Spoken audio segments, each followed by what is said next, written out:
हरित बने, स्वच्छ बने, प्लास्टिक मुक्त बने और घर से लेकर पूरे राष्ट्र तक सहकारिता की जो परम भावना है वो उद्धृत हो। ऐसे कार्य हम सब भी अभी अपने निजी जीवन में करते रहें। और अब आइए देखते हैं एक विशेष फिल्म। माननीय केंद्रीय गृह मंत्री यहाँ पधारेंगे, उससे पहले आइए देखते हैं एक विशिष्ट एवी।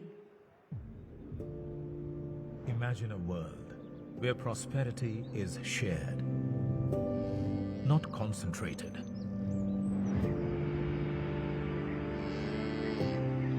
This world is a shining reality since over a century. International Cooperative Alliance, founded in 1895, speaks today for 3 million cooperatives across the world. And at its heart stands India, a nation where cooperation is a tradition. Since ancient times, a rich legacy of cooperatives has flourished in India. From Amul, the world's largest dairy cooperative empowering rural women, to IFFCO, a testament to the cooperative model, increasing farmers' income. The cooperative culture keeps evolving in India. Under Prime Minister Narendra Modi's visionary leadership, the cooperative movement became an integral part of India's growth story. Today, India has over 800,000 cooperatives across 29 sectors, having more than 290 million members. With the establishment of a new Ministry of Cooperation in 2021, the sector has grown bigger and better. हमने अलग cooperative मंत्रालय बनाया और वो हमारी सहकारी संस्थाएं उसका जाल बिछा रहा है ताकि गरीब से गरीब की वहां सुनवाई हो, उसकी आवश्यकताओं की पूर्ति हो और वो भी राष्ट्र के विकास की योगदान में एक छोटी इकाई का हिस्सा बनकर के उसमें वो योगदान दे रखें। हमने सहकार से समृद्धि का रास्ता अपनाया है। As the digital age dawns, modern technology meets traditional wisdom. Mobile apps connect farmers to markets. Digital payments reach the remotest villages. Artificial intelligence optimizes supply chains. This is why, for the first time in its 130-year history, the International Cooperative Alliance has chosen India to host its global conference. 5 days, 100 countries, 3,000 delegates, gathering at the iconic Bharat Mandapam, where ideas will be shared, challenges will be addressed, focus will be renewed, future will be envisaged for the cooperatives across the globe. Welcome to the ICA Global Cooperative Conference 2024. And let us thank the United Nations for declaring year 2025 as the International Year of Cooperatives. Cooperatives build a better world. The United Nations is proud to stand with you in this essential work.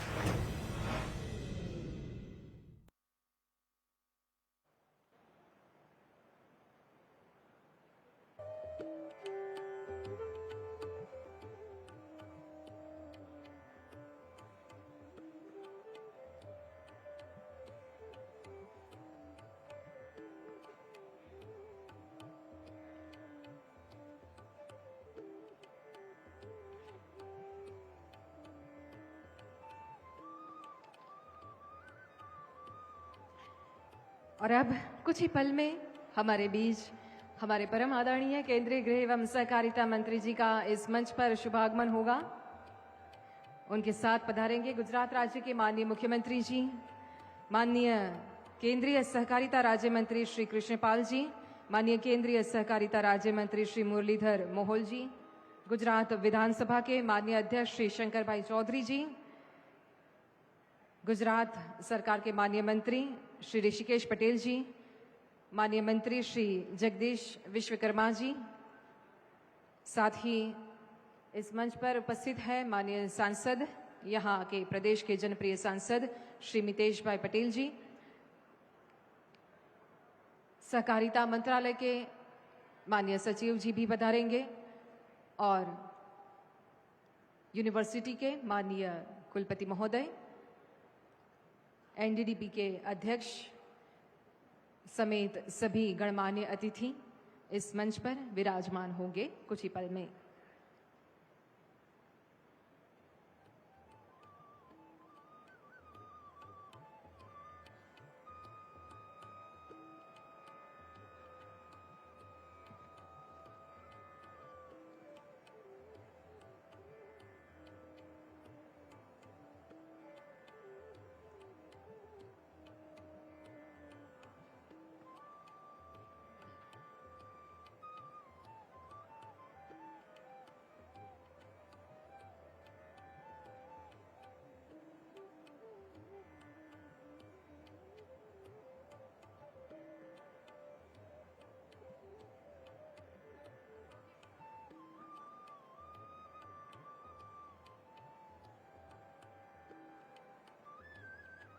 Sardar Vallabh भाई पटेल की 150वीं जन्म जयंती वर्ष के उपलक्ष्य में और अंतर्राष्ट्रीय सहकारिता वर्ष के उपलक्ष्य में आयोजित त्रिभुवनदास सहकारी यूनिवर्सिटी का भूमि पूजन व शिलान्यास समारोह, और हमारे बीच इस कार्यक्रम के अध्यक्ष मुख्य अतिथि माननीय केंद्रीय गृह एवं सहकारिता मंत्री श्रीमान अमित शाह जी का शुभागमन हो रहा है।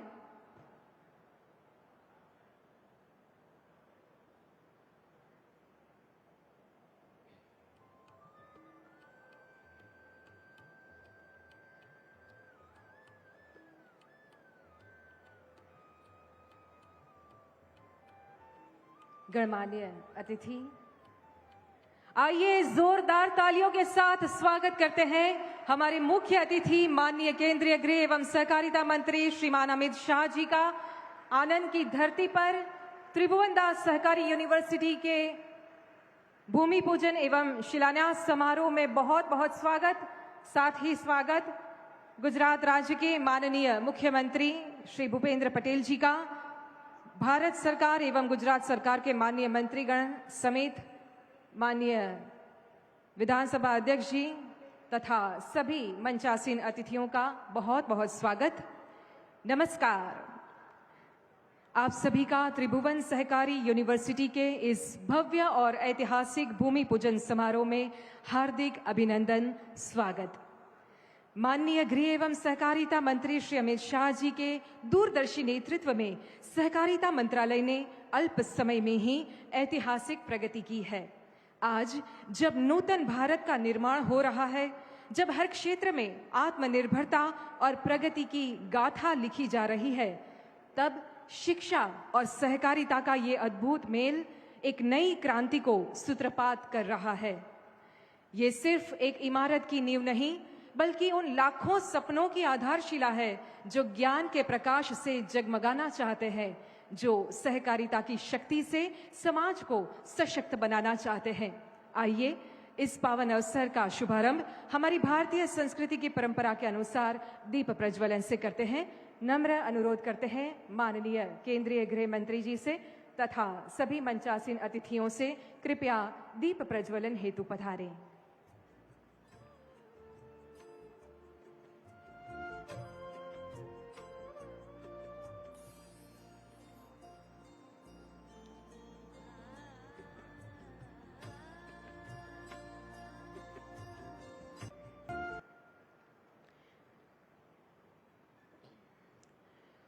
ये गुजरात की भूमि है जहां से सरदार वल्लभ भाई पटेल तथा त्रिभुवनदास पटेल जैसी विभूतियों ने सहकारिता की ताकत का देश को परिचय कराया था।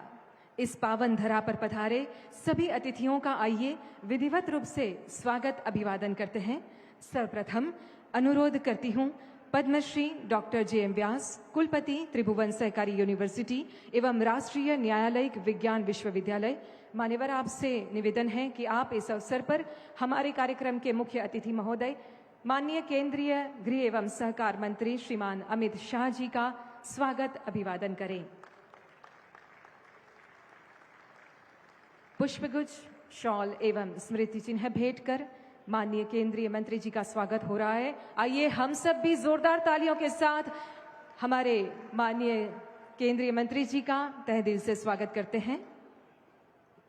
धन्यवाद। और अब अनुरोध करना चाहेंगे यहाँ के जनप्रिय सांसद श्री मितेश पटेल जी से कि आप भी इस अवसर पर आनंद की धरा पर पधारे माननीय केंद्रीय गृह एवं सहकारिता मंत्री जी का स्वागत सम्मान करें।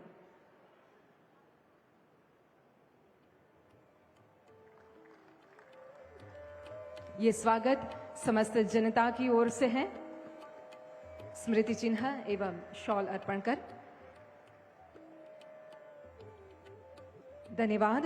और अब अनुरोध करते हैं एनडीडीबी के अध्यक्ष डॉक्टर मिनेश शाह से कि आप इस अवसर पर गुजरात राज्य के प्रजावत्सल मुख्यमंत्री माननीय श्री भूपेंद्र भाई पटेल जी का स्वागत सम्मान करें।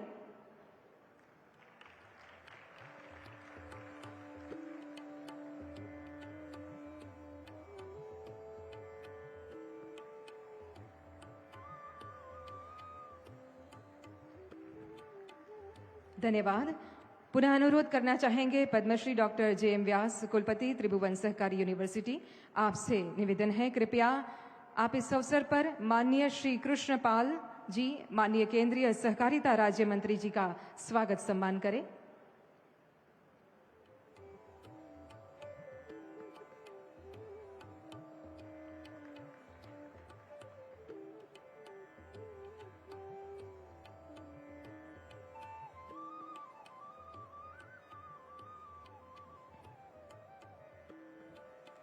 फिर एक बार आप ही से विनती करते हैं माननीय कुलपति जी कि आप इस अवसर पर माननीय केंद्रीय सहकारिता राज्य मंत्री श्रीमान मुरलीधर मोहोल जी का भी स्वागत अभिवादन करें।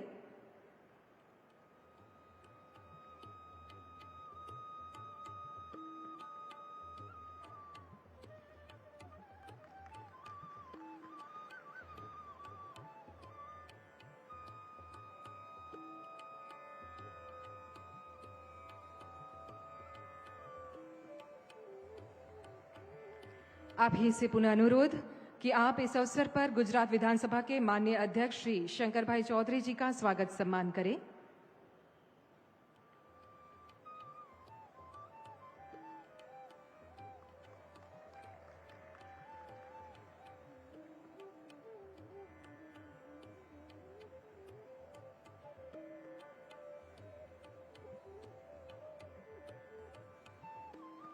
पुनः अनुरोध माननीय कुलपति जी कि आप गुजरात राज्य के माननीय मंत्री श्री ऋषिकेश पटेल जी का स्वागत अभिवादन करें।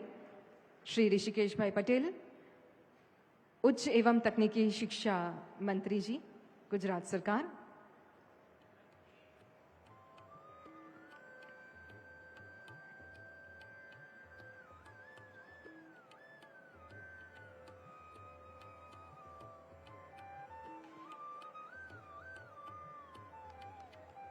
धन्यवाद। और अब अनुरोध करना चाहेंगे डॉक्टर मिनेश शाह जी को, एनडीडीबी के अध्यक्ष। आपसे अनुरोध है कि आप इस अवसर पर माननीय सहकारिता राज्य मंत्री गुजरात श्री जगदीश विश्वकर्मा जी का स्वागत सम्मान करें।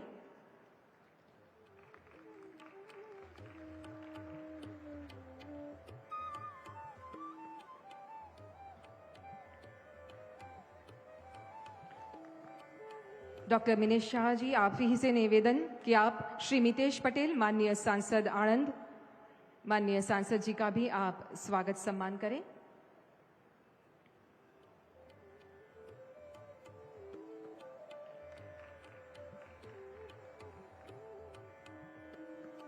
आज के इस अवसर पर हमारे बीच उपस्थित है सहकारिता मंत्रालय भारत सरकार के सचिव डॉक्टर आशीष कुमार भूटानी जी। उनका स्वागत सम्मान करने हेतु पुनः अनुरोध करेंगे डॉक्टर मिनेश शाह जी को।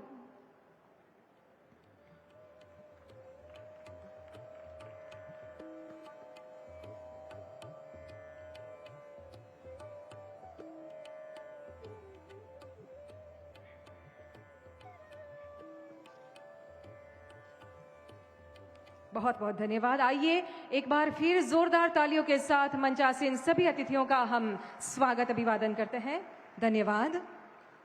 त्रिभुवन सहकारी विश्वविद्यालय सिर्फ डिग्री प्रदान करने वाली संस्था नहीं, बल्कि उन विचारों को पोषित करने वाला केंद्र बनेगा जो मिलकर काम करने, साझा लक्ष्यों को प्राप्त करने और एक मजबूत व समृद्ध राष्ट्र के निर्माण में विश्वास रखते हो।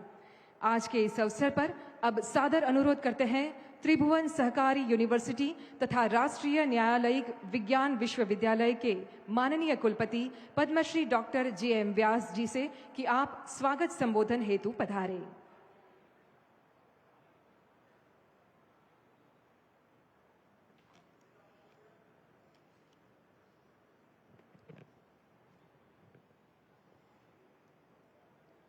નમસ્કાર। આજના સમારંભના મુખ્ય અતિથિ પરમ આદરણીય શ્રી અમિતભાઈ શાહજી, માનનીય કેન્દ્ર ગૃહ અને સહકાર મંત્રી શ્રી, ગુજરાતના લાડીલા મુખ્યમંત્રી શ્રી ભૂપેન્દ્રભાઈ પટેલજી, ગુજરાત રાજ્યના માનનીય અધ્યક્ષ श्री शंकरभाई चौधरी जी, माननीय केंद्र सरकार राज्य मंत्री श्री कृष्णपाल गुर्जर जी, माननीय केंद्रीय सहकार राज्य मंत्री श्री मुरलीधर मनोहर जी, माननीय आरोग्य शिक्षण और कायदा मंत्री श्री ऋषिकेश भाई पटेल जी, माननीय सहकार मंत्री श्री गुजरात सरकार श्री जगदीश भाई विश्वकर्मा जी, माननीय सांसद श्री मितेश भाई पटेल जी, सचिव श्री सहकार मंत्रालय भारत सरकार डॉक्टर आशीष कुमार भूटानी जी, NDDP ना चेयरमैन डॉक्टर मिनेश शाह जी, बहनों અને મિત્રો નમસ્કાર। આજના આ ઐતિહાસિક પ્રસંગે આપ સૌનું સ્વાગત કરતા ખૂબ હર્ષ અને સન્માનની લાગણી અનુભવું છું। આપ સૌ જાણો છો એમ આ સહકાર ક્ષેત્રની દેશની પ્રથમ યુનિવર્સિટી અને હું જોતો તો વિશ્વની પણ કદાચ પ્રથમ યુનિવર્સિટી જ છે, કારણ કે એક બે જગ્યાએ એકાદ બે દેશોમાં ચાલે છે પણ એ ઇન્સ્ટિટ્યૂટના સ્વરૂપમાં છે, પરંતુ સહકારતા ક્ષેત્રની जो यूनिवर्सिटी बनी होय, जे फूल फ्लेज यूनिवर्सिटी बनवा जई रही है, तो ये कदाच आ प्रथम ज यूनिवर्सिटी हशे जेनो श्रेय, जेनी दीर्घदृष्टि, जेनु विजन, जेनु मार्गदर्शन अपना माननीय प्रधानमंत्री श्री नरेंद्र मोदी जी और अपना गृह और सहकारिता मंत्री श्री अमित शाह जी ने जाए छे। आ एक अलग प्रकारनु ज विजन हतुं અને મને એવું લાગે છે કારણ કે એક તો સરદાર વલ્લભભાઈ પટેલની 150મી જન્મ જયંતિ પણ ઉજવાઈ રહી છે અને સાથે સાથે આ વર્ષ જે છે એ પણ આંતરરાષ્ટ્રીય કોઓપરેટિવ યર એટલે સહકારિતા માટેનું આ આંતરરાષ્ટ્રીય વર્ષ પણ છે। તો આ એક ખૂબ શુભ સંજોગ છે કે આંતરરાષ્ટ્રીય સહકારિતા વર્ષ પણ છે અને જોગાણજોગ વલ્લભભાઈ પટેલજીની 150મી જન્મજયંતિ પણ છે। એના ભાગરૂપે આ એક બહુ મોટું કદમ છે સહકારી ક્ષેત્રે આવી મહત્ત્વની યુનિવર્સિટી બનાવવી। એના માટે હું અમિત શાહ સાહેબ અને આપણા માનનીય વડાપ્રધાન નરેન્દ્ર મોદી સાહેબનો ખૂબ ખૂબ આભારી છું અને આણંદને આ એક બહુ મોટી અમૂલ્ય ભેટ મળી છે એવું પણ હું કહીશ। 3 મહિનાથી યુનિવર્સિટી શરૂ થઈ છે અને મારા પર વિશ્વાસ કરી અને સરકારશ્રીએ આ ચાર્જ મને અત્યારે આપ્યો છે। 3 મહિનામાં ઘણી બધી કાર્યવાહી કરી લીધી અને ગઈકાલે જ અમે 3 અગત્યના કોર્સ પણ ચાલુ કરવાની જાહેરાત કરી છે, પેપરમાં પણ એડવર્ટાઇઝમેન્ટ આપી છે, જેમાં એગ્રીકલ્ચરના બિઝનેસ મેનેજમેન્ટમાં એક કોર્સ કરીએ છીએ, એક કોઓપરેટિવ મેનેજમેન્ટનો કોર્સ છે અને એક બેન્કિંગ ક્ષેત્રે અને ફાઇનાન્સ એમાં મેનેજમેન્ટનો એક કોર્સ છે। એટલે એગ્રીકલ્ચર એટલે ખેડૂતો માટેના નિષ્ણાતો તૈયાર કરવાના મેજરમેન્ટ એરિયામાં, કોઓપરેટિવ ક્ષેત્રના નિષ્ણાતો અને બેન્કિંગ ક્ષેત્રના નિષ્ણાતો, આ ત્રણ ખૂબ અગત્યની જરૂરિયાત છે દેશ માટે. એટલે આ 3 કોર્સ શરૂ કરીએ છીએ અને 1 વર્ષમાં બીજા 3 કોર્સ નવા પણ શરૂ કરી કુલ 6 કોર્સ ચાલુ કરવાનું આયોજન છે. આ ક્ષેત્ર એટલું બધું વિશાળ છે કે જેમાં રિસર્ચની અને તાલીમની પણ ખૂબ જરૂર છે, જેથી કરીને જે કોઓપરેટિવ સંસ્થાનો છે એનું કેપેસિટી બિલ્ડિંગ સરસ રીતે થઈ શકે. ફરીથી અમિત શાહ સાહેબ, બધા અનુભવો બધાનું સ્વાગત કરું છું. આપ સૌનું સ્વાગત કરું છું. આભાર. જય હિન્દ, જય સહકાર.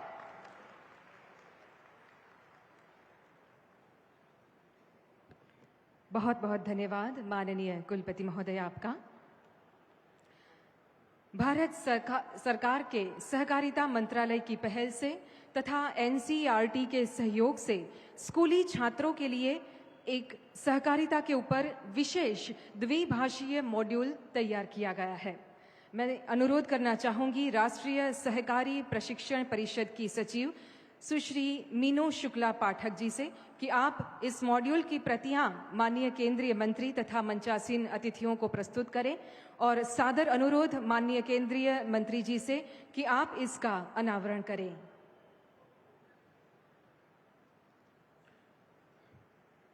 हमारे देश में सहकारिता ये सिर्फ एक शब्द नहीं है, ये संस्कार है और इस पहल से स्कूली छात्रों में प्रारंभ से ही सहकारिता के संस्कार संचारित होंगे। हिंदी तथा अंग्रेजी दोनों भाषा में ये मॉड्यूल है।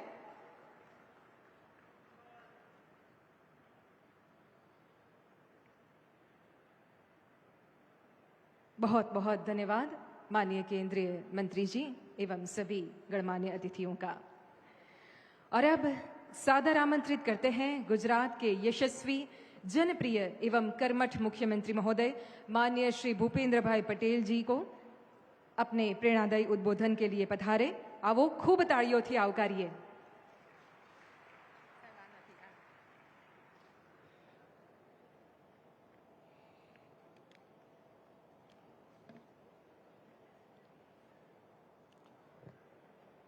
ત્રિભુવન સહકારી વિશ્વવિદ્યાલયના ભૂમિપૂજન કાર્યક્રમમાં આપણી સૌની સાથે મંચ ઉપર ઉપસ્થિત માનનીય કેન્દ્રીય ગૃહ અને સહકારિતા મંત્રી શ્રી અમિતભાઈ શાહ સાહેબ, ગુજરાત વિધાનસભાના અધ્યક્ષ શ્રી શંકરભાઈ ચૌધરી, કેન્દ્રીય સહકારિતા રાજ્યમંત્રી શ્રી કૃષ્ણપાલ ગુર્જરજી, કેન્દ્રીય સહકારિતા રાજ્યમંત્રી શ્રી મુરલીધર મોહોલજી, મારા સાથી મંત્રી શ્રી ઋષિકેશભાઈ પટેલ, શ્રી જગદીશભાઈ વિશ્વકર્મા, સાંસદ શ્રી મિતેશભાઈ પટેલ, સહકારી મંત્રાલયના સચિવ ડૉક્ટર આશિષ કુમાર ભૂટાની, એનડીડીબીના અધ્યક્ષ ડૉક્ટર મિનેશભાઈ શાહ, ત્રિભુવન સહકારી યુનિવર્સિટીના કુલપતિ ડૉક્ટર જે.એમ. વ્યાસ, આમંત્રિત સર્વ મહાનુભાવો, પ્રેસ મીડિયાના મિત્રો, સૌને મારા નમસ્કાર. આજે 1923થી દર વર્ષે જુલાઈ મહિનાના પહેલા શનિવારને આપણે આંતરરાષ્ટ્રીય સહકારિતા દિવસ તરીકે ઉજવીએ છીએ. ત્યારે આજે આંતરરાષ્ટ્રીય સહકારિતા દિવસની આપ સૌને ખૂબ ખૂબ શુભેચ્છાઓ પાઠવું છું. આજનો આ આંતરરાષ્ટ્રીય સહકારિતા દિવસની સહકારી ચળવળના પિતા આદરણીય સ્વર્ગસ્થ ત્રિભુવનદાસ પટેલની ત્રિભુવન કાકાની આગવી ઓળખ વિશ્વમાં પ્રસ્થાપિત કરતો આજનો આ અવસર છે. વિશ્વ નેતા અને યશસ્વી વડાપ્રધાન શ્રી નરેન્દ્રભાઈ મોદીના માર્ગદર્શન અને દેશના પ્રથમ સહકારિતા મંત્રી શ્રી અમિતભાઈ શાહના નેતૃત્વમાં સહકાર ક્ષેત્રે જે કહેવું તે કરવુંનો ધ્યેય આજે સાકાર કરી રહ્યા છે. હજુ તો ગયા માર્ચ મહિનામાં દેશની પ્રથમ સહકારિતા યુનિવર્સિટી ત્રિભુવન સહકારી યુનિવર્સિટીની સ્થાપના માટેનું વિધેયક લોકસભામાં પસાર થયું અને આજે માત્ર 4 મહિનાના વિક્રમ સમયમાં યુનિવર્સિટીના ભવનના નિર્માણનો શિલાન્યાસ આદરણીય શ્રી અમિતભાઈ શાહના હસ્તે થયો છે. આદરણીય વડાપ્રધાનશ્રીના દિશા દર્શનમાં આપણે આ વર્ષે સરદાર સાહેબની 150મી જન્મજયંતિનું વર્ષ પણ ઉજવી રહ્યા છીએ. સરદાર સાહેબની પ્રેરણાથી ત્રિભુવનદાસ પટેલ ખેડા જિલ્લાના દૂધ ઉત્પાદકો પશુપાલકોના થઈ રહેલા શોષણ સામે ખેડૂતોને સંગઠિત કરીને સહકારી પ્રવૃત્તિનો પાયો આણંદથી નાખ્યો હતો. સહકારી ચળવળની એ જન્મભૂમિ આણંદમાં આજે ત્રિભુવન સહકારી યુનિવર્સિટીની સ્થાપનાની પહેલી ઈંટ મુકાઈ રહી છે. તે right job at right time and right place છે.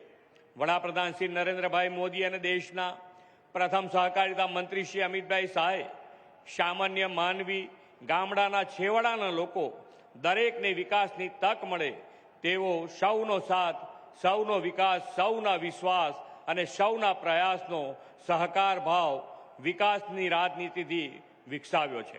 આઝાદીના દશકો બાદ તેમણે દેશમાં સહકારિતાને ગ્રામીણ લોકો, દૂધ ઉત્પાદકો, પશુપાલકો સુધી સાચા અર્થમાં વિસ્તારીને ગરીબી નિર્મૂલન સાથે આર્થિક ઉત્થાનનું મહત્વનું માધ્યમ બનાવ્યું છે.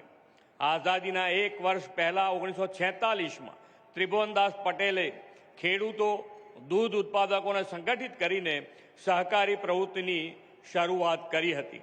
પરંતુ કમનસીબે આઝાદી પછી દશકો સુધી સહકારી પ્રવૃત્તિ અને સહકાર ક્ષેત્ર રાજકીય હસ્તક્ષેપોને ભોગ બન્યું હતું. જે કોઈને ન સૂજે તે આદરણીય મોદી સાહેબને સૂજે એવા વિઝનરી નેતા તેઓ છે અને એ જ વિઝનથી તેમણે સહકારિતાને વિકાસનું નવું વૈશ્વિક મોડલ બનાવવા અલાયદા સહકારી મંત્રાલયની રચના કરી. એટલું જ નહીં, સહકારી મંત્રાલયથી દેશમાં સહકારી પ્રવૃત્તિને એક સૂત્રતા માટે સંગઠિત ઢાંચામાં લાવવાની જવાબદારી પણ આપણા લોકલાડીલા શ્રી અમિતભાઈ શાહને દેશના પ્રથમ સહકારિતા મંત્રી તરીકે સોંપી છે. શ્રી અમિતભાઈ શાહે સહકારિતાને રાષ્ટ્રીય વિકાસની મુખ્ય ધારામાં લાવવા સફળ પરિણામદાયી પ્રયાસો કર્યા છે. સહકાર ક્ષેત્રે વિશ્વ માટે આર્થિક વ્યવસ્થા છે, પરંતુ આપણા માટે સહકાર એ પારંપરિક જીવનનું દર્શન છે. લોકો હળીમળીને આગળ વધે, સમાજ અને ગામનો વિકાસ કરે એ આપણી સંસ્કૃતિ રહી છે અને તેથી જ આપણે ત્યાં કહેવત છે, વિના સહકાર નહીં ઉદ્ધાર. વડાપ્રધાનશ્રી આ ભાવનાને વ્યાપક બનાવીને દરેક ગામો, ખેડૂત, પશુપાલકોને સહકાર સાથે જોડીને સહકારિતાને દેશનો આત્મા બનાવીને સહકારથી સમૃદ્ધિનો મંત્ર આપ્યો છે. દેશના પ્રથમ સહકારિતા મંત્રી તરીકે આદરણીય શ્રી અમિતભાઈ શાહ સાહેબે આ માટે સહકારી ક્ષેત્રે પોલિસી રિફોર્મ્સ, સંસ્થાકીય સુદૃઢીકરણ અને કુશળ તથા સમાવેશી સહકારી માળખું સુનિશ્ચિત કર્યું છે. આજે વૈશ્વિક સ્પર્ધા, ક્લાઇમેટ ચેન્જ અને ડિજિટલાઇઝેશનના યુગમાં સહકારી માળખાને નવા રિસર્ચ એન્ડ ડેવલપમેન્ટ અને ઇનોવેશન સાથે વધુ સશક્ત કરવાની પણ એટલી જ આવશ્યકતા છે.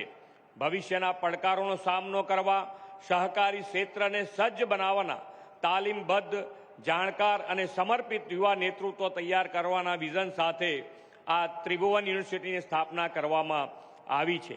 125 એકરમાં આકાર પામવા જઈ રહેલી ત્રિભુવન સહકારી યુનિવર્સિટી સહકારી ક્ષેત્રે એક ન્યૂ એજ કોઓપરેટિવ કલ્ચરનું નિર્માણ કરશે. ગ્રામીણ ભારતના વિકાસને સમર્પિત સહકારી મૂલ્યોનું સન્માન અને મૂલ્યનિષ્ઠ જવાબદારી સાથે વિકસિત ભારત માટે સહકાર ક્ષેત્રને વધુ સંગીન બનાવનારી એક આખી યુવા પેઢી આ યુનિવર્સિટીમાં તૈયાર થશે એવો મને ચોક્કસ વિશ્વાસ છે. ત્રિભુવનદાસ પટેલની પ્રેરણાથી જ કાર્યરત એનડીબીએ આ યુનિવર્સિટીની સ્થાપનામાં મહત્વપૂર્ણ ભૂમિકા નિભાવી છે. આદરણીય વડાપ્રધાનશ્રીએ સૌના સાથ, સૌનો વિકાસ, સૌનો વિશ્વાસ અને સૌના પ્રયાસ દ્વારા સહકારથી સમૃદ્ધિ, વિકસિત ભારતના નિર્માણનો સંકલ્પ કર્યો છે. વિકસિત ભારત ગ્રામીણ અર્થતંત્રથી લઈને જ્ઞાન વિજ્ઞાનના ક્ષેત્રમાં પણ વિશ્વનું માર્ગદર્શન કરે એવી તેમની નેમ છે. ગુજરાત વડાપ્રધાનશ્રીની આ નેમને પાર પાડવા સંપૂર્ણ પ્રતિબદ્ધ છે. તેમાં વિશ્વને કોઓપરેટિવ સ્પિરિટનું દિશાદર્શન કરનારી ત્રિભુવન સહકારી યુનિવર્સિટી પણ આજે ભેટ મળી રહી છે. વડાપ્રધાન શ્રી મોદી સાહેબના આ ત્રીજા કાર્યકાળ મોદી 3.0માં ભારત વિશ્વની ત્રીજી મોટી અર્થવ્યવસ્થા બનવા તરફ આગળ વધી રહ્યું છે. કૃષિ, પશુપાલન, દૂધ ઉત્પાદનના સમગ્ર ગ્રામીણ અર્થતંત્રનું આ માટે મહત્વનું યોગદાન રહેવાનું છે. તેમાં આ ત્રિભુવન સહકારી યુનિવર્સિટી ઉદ્દીપક બનશે. દેશના પ્રથમ સહકારિતા મંત્રી શ્રી અમિતભાઈ શાહના નેતૃત્વમાં ત્રિભુવન કાકાની સહકારની આગવી વિરાસતને આવનારી પેઢીઓ સુધી પહોંચાડીને વિરાસત બી વિકાસ બીનો વડાપ્રધાનશ્રીનો મંત્ર આ યુનિવર્સિટી સહકારિતાનું વૈશ્વિક જ્ઞાન ઉર્જા કેન્દ્ર બનીને સાકાર કરશે એવા વિશ્વાસ સાથે વિરમું છું. ભારત માતા કી જય. વંદે માતરમ. જય જય ગરવી ગુજરાત.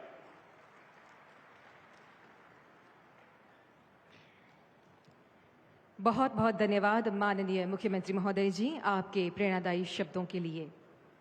अभी कुछ ही देर पहले ही हमने देखा कि माननीय केंद्रीय मंत्री श्री अमित शाह जी ने अपने शुभ हस्तों से त्रिभुवन सहकारी यूनिवर्सिटी की नींव रखी। ये वही व्यक्तित्व है जिन्होंने माननीय प्रधानमंत्री जी के साथ मिलकर अपनी दूरदर्शिता, समर्पण, देश सेवा और नीतिगत निर्णय से बनी एक ऐसी मजबूत नींव देश में रखी है जिसके ऊपर आत्मनिर्भर भारत, विकसित भारत और सुरक्षित भारत की इमारत का निर्माण हो रहा है। ऐसे कर्मठ जनसेवक, सहकार से समृद्धि के पथ प्रदर्शक माननीय केंद्रीय गृह एवं सहकार मंत्री श्रीमान अमित शाह जी से करबद्ध निवेदन करते हैं कि आप अपने बहुमूल्य विचारों से हमारा मार्गदर्शन करें। आइए जोरदार तालियों के साथ स्वागत करते हैं माननीय केंद्रीय मंत्री जी का।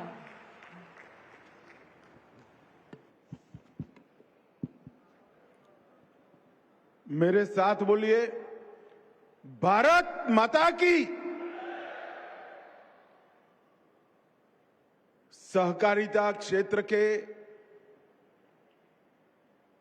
इतिहास में और सहकारिता क्षेत्र के भविष्य के लिए बहुत महत्वपूर्ण और अद्वितीय कार्यक्रम में मेरे साथ मंच पर उपस्थित श्रीमान भूपेंद्र भाई पटेल, गुजरात सरकार के लोकप्रिय मुख्यमंत्री, श्रीमान शंकर भाई चौधरी, अध्यक्ष गुजरात विधानसभा और गुजरात के प्रमुख सहकारी नेता श्री कृष्णपाल जी, सहकारिता मंत्रालय में मेरे साथी मंत्री श्री मुरलीधर महल जी,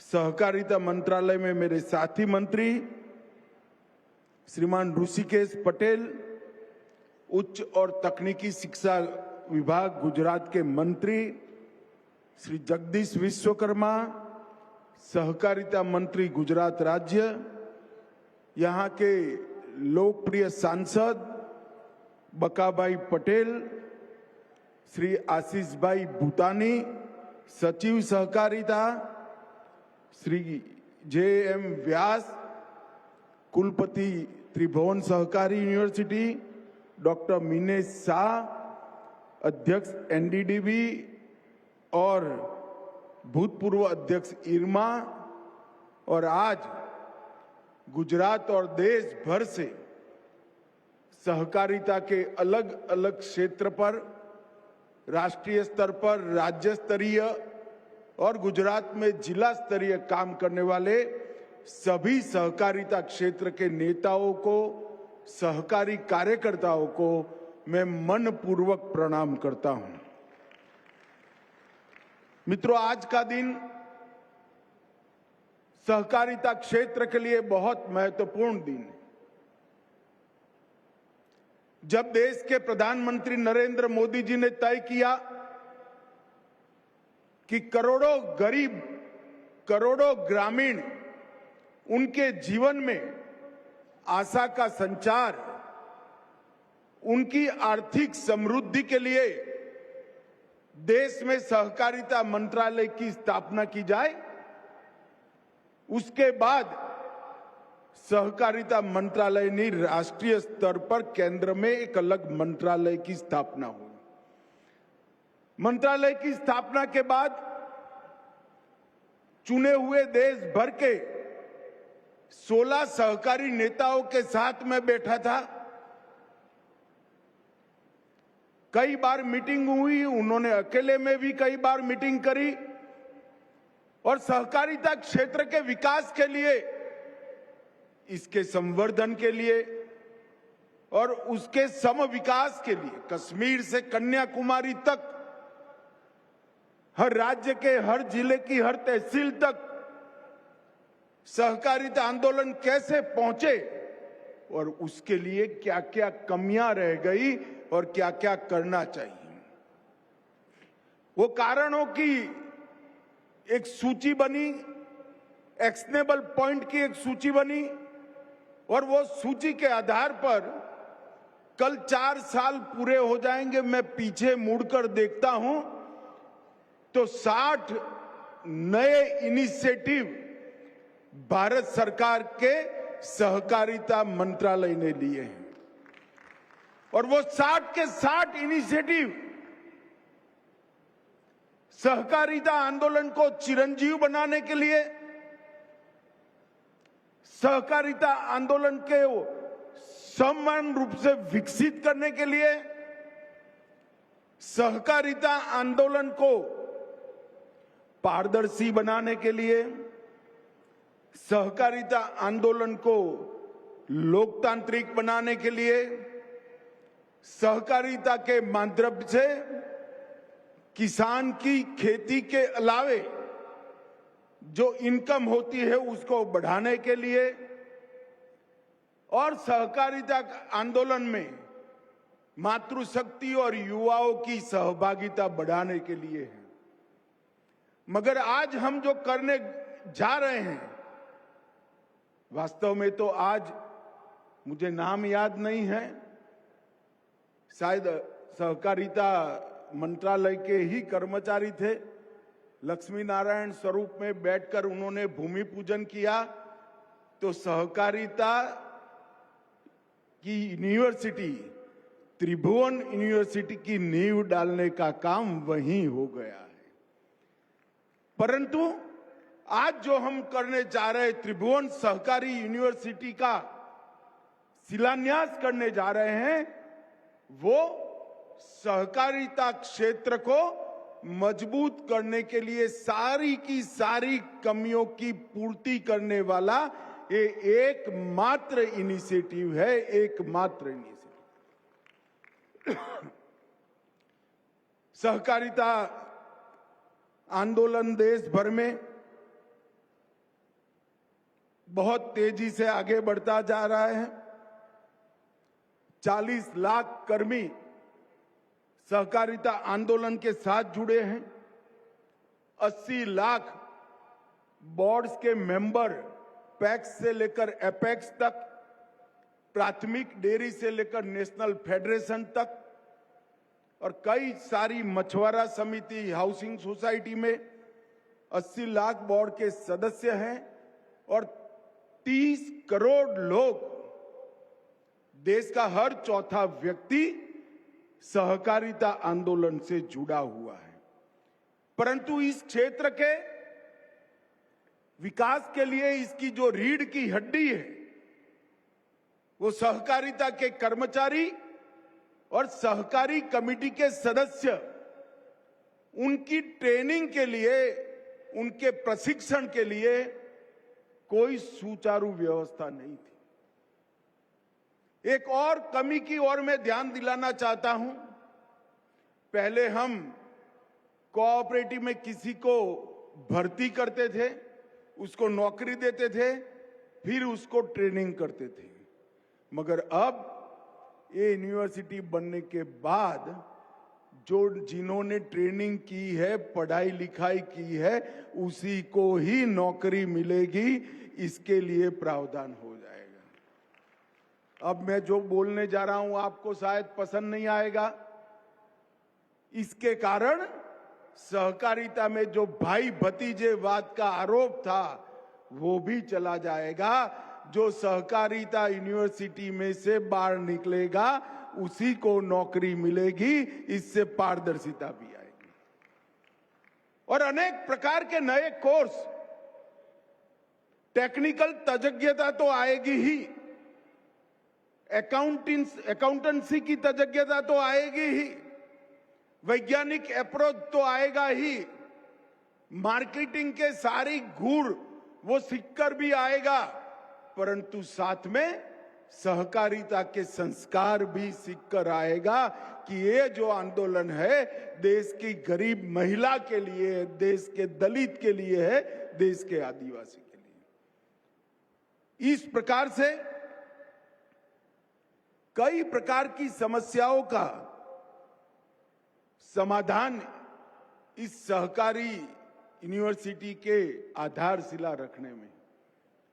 मित्रों, मोदी जी ने तय किया है 2 लाख नए पैक्स बनाए जाए। बाकी सारा विस्तार छोड़ दीजिए, सिर्फ 2 लाख नए पैक्स का ही निर्णय करते हैं जो बन रहे हैं। और मुझे विश्वास है कि इस वर्ष तक हम 60,000 बना लेंगे तो 2 लाख पैक्स में ही 17 लाख कर्मचारी चाहिए।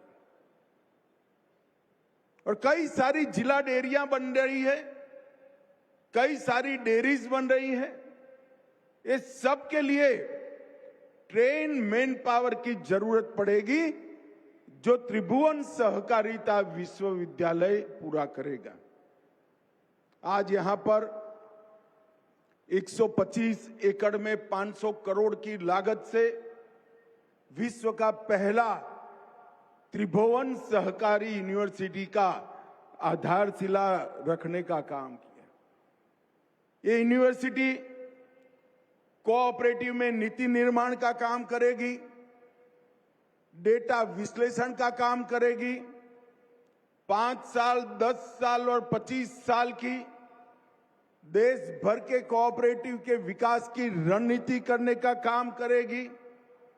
अनुसंधान को भी इस यूनिवर्सिटी के साथ जोड़ा गया है।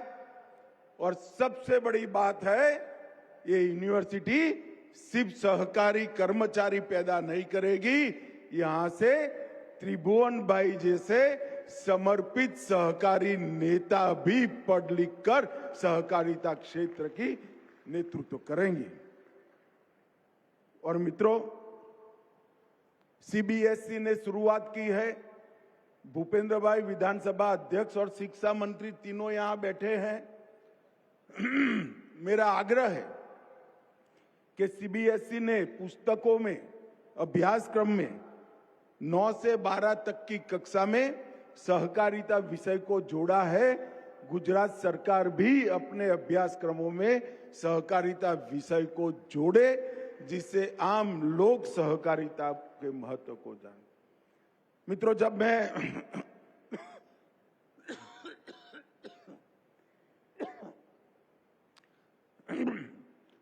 त्रिभुवन सहकारिता यूनिवर्सिटी का विधेयक लेकर खड़ा हुआ, उसके पहले अध्यक्ष जी ने मुझे चैम्बर में बुलाया। उन्होंने कहा कुछ कांग्रेस के नेता मिले थे, वो कह रहे थे कि इसका नाम त्रिभुवन क्यों रखा है। मैंने बोला ठीक है अध्यक्ष जी, अब उनका विरोध है तो मुझे जवाब देना पड़ेगा, क्या कर सकते हैं, ये तो सरकार का निर्णय है। मैं आज कांग्रेस के उस नेताओं को जवाब देने के लिए इस मंच पर बैठा हूं कि यूनिवर्सिटी का नाम त्रिभुवन सहकारी यूनिवर्सिटी क्यों रखा। शायद उन लोगों को मालूम नहीं था त्रिभुवन ये ईश्वर का नाम से ये यूनिवर्सिटी नहीं रखा है, त्रिभुवन दास काशीदास पटेल के नाम से यूनिवर्सिटी का नाम रखा है। और मुझे कोई झिझक नहीं है, ये कोऑपरेटिव यूनिवर्सिटी जिसकी नींव पारदर्शिता, जवाबदेही, तज्ञता, अनुसंधान और सहकारी संघ भाव की, सहकारिता की भावना के विकास के लिए डालने का काम हो रहा है, उसके लिए त्रिभुवन दास पटेल से उचित व्यक्ति और कोई नहीं है, वो त्रिभुवन दास के नाम से ही। कांग्रेस के नेताओं को तो बेचारों को यह भी मालूम नहीं था कि त्रिभुवन दास जी मेरी पार्टी के नेता नहीं थे, त्रिभुवन दास जी कांग्रेस पार्टी के नेता थे। उस वक्त तो मेरी पार्टी की स्थापना भी नहीं हुई थी। यही त्रिभुवन दास जी है जिन्होंने पॉल्सन दिल्ली की दादागिरी के सामने सरदार पटेल के मार्गदर्शन में यही भूमि पर, यही वीर भूमि पर एक नया विचार का बीज बोने का काम किया। एक छोटी सी मंडली दूध इकट्ठा करने की रखी गई और उसके माध्यम से किसानों की सशक्तता के लिए एक बहुत बड़ा अभियान चला। 1946 में खेड़ा जिला दूध उत्पादक सहकारी संघ इसकी स्थापना हुई और आज वो त्रिभुवन दास ने बोया हुआ बीज वटवृक्ष बनकर पनपा है। 36 लाख बहनें 80,000 करोड़ का कारोबार करती है और किसी ने 100 रुपए से ज्यादा पूंजी नहीं रोकी। पॉल्सन की शोषणकारी नीति के सामने सहकार की संगठन की शक्ति खड़ी करने का काम ये त्रिभुवन दास जी ने किया और आज अमूल ब्रांड से विश्व का खाने पीने की चीजों के क्षेत्र में सबसे मूल्यवान ब्रांड अमूल बनकर उभरा है। ये हम सब के लिए गौरव का विषय है। और मित्रों, धीरे धीरे दीपक की तरह जलकर उन्होंने सहकारिता आंदोलन को सींचने का काम किया और जब उन्होंने अपने आप अमूल के अध्यक्ष के पद से रिटायरमेंट लिया, तब 6 लाख बहनें एक कारोबार के साथ जुड़ी थी। सबने 1-1 रुपया देकर 6 लाख रुपया त्रिभुवन भाई को थैली भेंट की। त्रिभुवन भाई ने वो 6 लाख रुपया भी त्रिभुवन फाउंडेशन ट्रस्ट को देकर एक बहुत बड़ा उदाहरण कोऑपरेटिव सेक्टर में बनाने का किया। ये उन्हीं का विजन था कि दुनिया भर की प्राइवेट डेयरियों के सामने आज हमारे देश की कोऑपरेटिव डेयरी सीना तान कर खड़ी है। दुनिया भर के पूंजीपतियों के सामने कोऑपरेटिव का मॉडल सफल बनकर उपसा है और उन्हीं का विजन था। उसको लाल बहादुर शास्त्री ने एनडीडीबी में परिवर्तित किया और एक तहसील से शुरू हुआ आंदोलन आज देश भर में कोऑपरेटिव आंदोलन में बदल कर रह गए।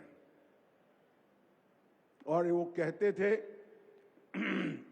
कुरियन साहब का बड़ा योगदान है। कुरियन साहब का योगदान तो है ही, इसको कोई नकार नहीं सकता।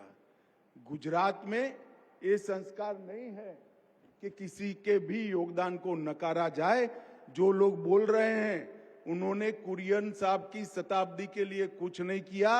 ये अमूल ही है जो कुरियन का शताब्दी वर्ष मनाने का काम कर रहा है। और कुरियन साहब को नीदरलैंड पढ़ने लिखने के लिए भेजने का काम भी हमारे त्रिभुवन दास पटेल साहब ने किया था और उन्होंने उनको फ्री हैंड देकर ये पूरी चीज का निर्माण कर। एक सहकारी नेता हर सदस्य की भलाई के लिए सोचकर अगर काम करता है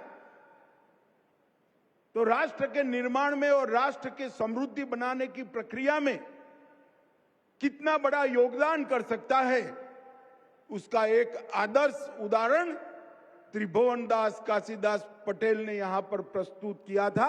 यही भूमि पर किया था, यही भूमि पर यूनिवर्सिटी बन रही है और आज मैं फिर से डंके की चोट पर कह रहा हूं, वो यूनिवर्सिटी का नाम त्रिभुवन सहकारी यूनिवर्सिटी रखने का हमारा फैसला है। वो उचित ही फैसला है। मित्रों, वसुधैव कुटुंबकम और सर्वे भवन्तु सुखिनः, ये हमारे देश के मूल विचार हैं, हमारी संस्कृति की नींव है और उसी से इस सहकारिता की भावना की संस्कृति पैदा हुई है। ये संस्कृति आर्थिक कल्याण के साथ साथ मानव कल्याण, पशु कल्याण और पर्यावरण को समृद्ध करने के साथ साथ अब गरीब कल्याण के क्षेत्र में भी अपना योगदान दे रहा है। 30 करोड़ सदस्य जिसके है ऐसा एक आंदोलन, जिसकी एक प्रकार से शिक्षा के बारे में एक बड़ा वैक्यूम का अनुभव होता जाता था। शिक्षा में वैक्यूम था तो नवाचार और प्रशिक्षण में भी वैक्यूम आया, संस्थाओं के बीच में समन्वय में भी वैक्यूम आया और सहकारिता यूनिवर्सिटी बनने के साथ ही ये त्रिभुवन सहकारिता यूनिवर्सिटी ये सारे वैक्यूम को समाप्त कर देगी। नीतियों का भी निर्माण करेगी, नवाचार को बढ़ावा देगी, अनुसंधान का नींव डालेगी, प्रशिक्षण तो करेगी ही करेगी और देश भर के सहकारी संस्थाओं के प्रशिक्षण का एक ही समान प्रकार से कोर्स बनाकर देश भर की सहकारिता को एक ही प्रकार से आगे बढ़ाने का काम ये यूनिवर्सिटी करेगी। पहले प्रतिभाएं थी मगर प्लेटफॉर्म नहीं था। अब उन प्रतिभाओं को ये यूनिवर्सिटी प्लेटफॉर्म देने का काम करे। दिशा तो दिखाई थी त्रिभुवन काका जैसे लोगों ने, परंतु मार्गदर्शन नहीं था। यहां से नीति बनकर वो दिशा पर किस रास्ते पर चलना उसका मार्गदर्शन भी मिलेगा। आत्मनिर्भरता थी परंतु पूंजी नहीं थी। पूंजी कैसे प्राप्त की जाए और प्राप्त की हुई पूंजी कैसे मुनाफे के साथ लौटाई जाए, इसकी तज्ञता भी यहीं से आएगी। और योजनाएं तो बनती थी मगर जमीन पर नहीं उतरती थी। 2 लाख पैक्स और पुराने 85,000 पैक्स के माध्यम से सभी योजनाओं को जमीन तक उतारने का काम ये त्रिभुवन सहकारिता यूनिवर्सिटी देखेगी। एक प्रकार से देखा जाए तो इस मेगा वैक्यूम को भरने का काम त्रिभुवन सहकारिता यूनिवर्सिटी करेगी। वो वैक्यूम ने हमारे सहकारिता आंदोलन को एक प्रकार से सिकुड़ कर रख दिया था। अब वो फलेगा, फूलेगा, आगे बढ़ेगा और पूरे विश्व में सहकारिता का सबसे बड़ा गढ़ अगर कहीं बनेगा तो हमारे भारत में बनेगा। एक युगांतकारी कदम नरेंद्र मोदी जी के नेतृत्व में हमने लिया है और यही यूनिवर्सिटी और यहां बनाई हुई नीतियां और अभ्यासक्रम सहकारिता के आर्थिक मॉडल से जन आंदोलन में परिवर्तित करने का काम करेंगे। मित्रों, मुझे पूरा विश्वास है कि सहकारिता हमारे ग्रामीण अर्थव्यवस्था और टाउन की अर्थव्यवस्था की राष्ट्रीय मुख्य विकास धारा बन जाएगी। इसमें मुझे कोई आपत्ति नहीं है। NCEL, NOCL और BBSL जो बीज, एक्सपोर्ट और प्राकृतिक खेती के उत्पादों को बेचने का काम कर रहे हैं, विश्व की सबसे बड़ी अन्न भंडारण योजना हमने आगे बढ़ाई है और इसके साथ साथ कई सारे इनिशिएटिव हमने लिए हैं। परंतु ये सब के लिए योग्य कर्मचारी मिलना, ये सब के लिए योग्य सहकारिता आंदोलन के सिपाही मिलना, ये काम ये यूनिवर्सिटी करेगी। पैक्स, डेयरी, मत्स्य पालन, शहरी सहकारी बैंक, आवास, क्रेडिट और खादी ग्राम उद्योग, कई सारे क्षेत्रों में अब एक्सपर्टी की जरूरत है। हम कोऑपरेटिव टैक्सी भी लाना चाहते हैं, कोऑपरेटिव इंश्योरेंस कंपनी भी बनाना चाहते हैं। अगर ये सब करना है तो हमें हर क्षेत्र के विशेष ज्ञान वाले अधिकारी भी चाहिए, कर्मचारी भी चाहिए और सहकारी नेता भी चाहिए। अब पैक्स नई पीढ़ी की सहकारिता को स्टार्टअप के साथ जोड़ेंगे। डिजिटल प्लेटफॉर्म, डेटा ड्रिवन निर्णय और डेटा के आधार पर एनालिसिस कर नीतियों का निर्माण करना है, वो हमारी यूनिवर्सिटी करेगी। इसमें डिजाइन और विषय वस्तु का मानकीकरण, सहकारी क्षेत्र में उत्कृष्ट केंद्रों का स्थापन, अनुसंधान केंद्र और हर राज्य में संबद्ध कोऑपरेटिव प्रशिक्षण के संस्थान बनाने का काम ये यूनिवर्सिटी करेगी। शुरुआत अभी हुई है। पूरा अभ्यासक्रम बनाने की प्रक्रिया भी चल पड़ी है। इससे मैं आज पूरे देश के सहकारिता क्षेत्र का आह्वान करना चाहता हूं कि देश भर के सहकारिता के प्रशिक्षण से जुड़े हुए विशेषज्ञ सहकारिता यूनिवर्सिटी, त्रिभुवन सहकारी यूनिवर्सिटी से जुड़े और अपना योगदान दे। भाइयों बहनों, मुझे विश्वास है कि यूनिवर्सिटी आने वाले दिनों में देश भर की सहकारिता को मजबूत करेगी, आगे बढ़ाएगी और एक प्रकार से सहकारी कार्यकर नाते मुझे संतोष भी है, मोदी जी ने आज त्रिभुवन काका को सच्ची श्रद्धांजलि देने का काम किया है। हम सब ने त्रिभुवन काका के योगदान को एक बार जोर से ताली बजाकर समग्र देश के सामने रखना चाहिए। और आज इस पुण्य कार्य में आप सभी लोग जुड़े हैं, आप सभी का बहुत बहुत धन्यवाद। और यूनिवर्सिटी के संचालक जो नए बने हैं वो सभी को अनंत अनंत शुभकामनाएं। वंदे मातरम। बहुत बहुत धन्यवाद माननीय केंद्रीय मंत्री जी, आपके प्रेरणादायी मार्गदर्शन के लिए।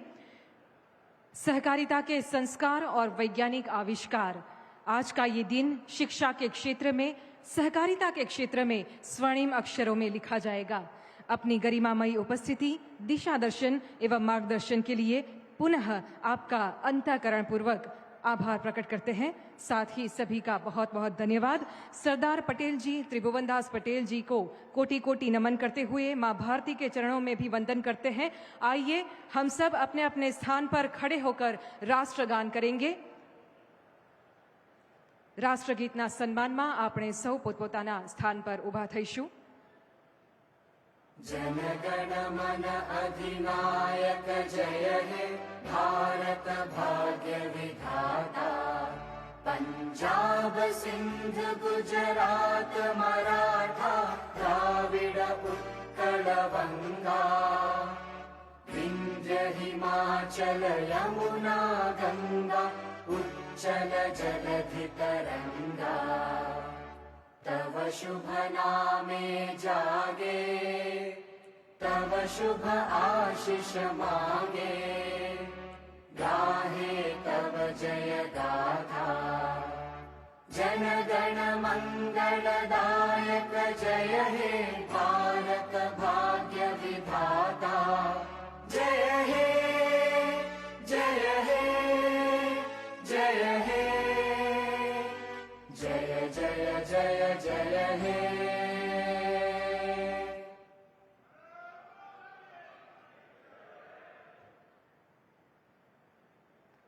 फिर एक बार आज के समारोह में पधारने के लिए माननीय केंद्रीय गृह एवं सहकारिता मंत्री श्रीमान अमित शाह जी, माननीय मुख्यमंत्री महोदय, भारत सरकार एवं गुजरात सरकार के सभी माननीय मंत्रीगण एवं सभी गणमान्य अतिथियों का हम पुनः आभार प्रकट करते हैं।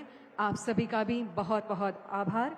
इसी के साथ आपकी उद्घोषिका प्राप्ति पंड्या शाह को अनुमति प्रदान करें। नमस्कार।